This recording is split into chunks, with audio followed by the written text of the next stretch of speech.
Hey everybody, KC here. So yesterday I talked about some good news stories that I related to you using statistics and a little bit of song.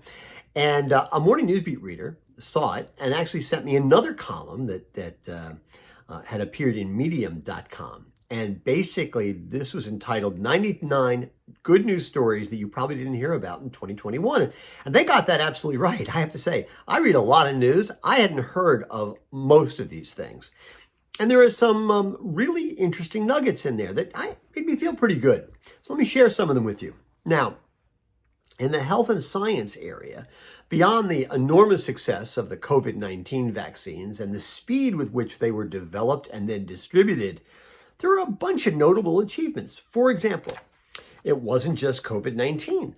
The World Health Organization approved a long-awaited malaria vaccine, revitalizing the fight against one of humanity's oldest foes, as well as a new polio vaccine, which was rolled out to more than 80 million children in Africa. At the same time, other achievements included the introduction of a licensed Ebola vaccine and the launch of a landmark new plan to fight meningitis all over the world. Did you know that both China and El Salvador have now eliminated malaria? Now, there's 40 countries that have now eliminated malaria. I was actually a little surprised it was only 40 countries, but apparently that's something of an achievement. There's AIDS. AIDS continues to be on the decline. Go figure. Cancer diagnoses and cancer-related deaths are down. Smoking is down. And incidents and deaths from strokes also are down in the United States. There's some amazing advances being made in the conservation front all over the world. And right here at home, the story said, the Mississippi River is the cleanest it's been in a decade. In Barcelona, I had not heard this story. This is really interesting. In Barcelona, there's a new plan that's being put into place that will give citizens free and unlimited use of public transportation for 3 years if they're willing to give up their cars. Interesting story.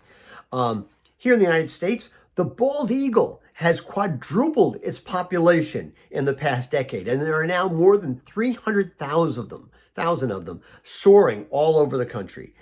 And the California condor has actually made a return to its home skies after nearly a century. There's also been, this is interesting, there's been an enormous reduction in the cluster munitions, which are better known as landmines, all over the world. U.S. poverty is reported to have fallen to 9.1%, the lowest level ever recorded. And childhood poverty experienced its largest ever one-year decrease, dropping from 15.8% to 11.9%. Around the world, the consumption of wild animals is dropping. Now, I recognize that, and this is a very long list, and I'll put a link to it below. Not everything on this list, everybody who reads Morning Newsbeat is necessarily going to see as an advance. But I do think that the overall message is a positive one. Now, that despite the fact that there are a lot of days where it feels like maybe a Xanax or a tall Tito's and soda is maybe the only way to get through, the fact of the matter is there's much to celebrate. Not that we're done, not by any means. In fact, almost every achievement that's listed in this column comes with a little bit of a warning, which is there's a lot still to be done. There's much left to do. But I think we all can celebrate the final achievement by humankind in 2021 that was celebrated on Medium. And I quote, "Did you hear that humanity invented the first new pasta shape in over a century? It's called cascatelli, which means little waterfall in Italian, designed for maximum sauceability, forkability, and tooth sinkability." I've actually reported on cascatelli here, and I can tell you, it is a real achievement.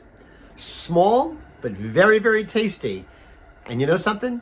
Sometimes you have to celebrate even the little things, because those are the things that help you get through the day, and the week, and the month, and the year. Anyway, that's what's on my mind this morning, and as always, I want to hear what's on your mind.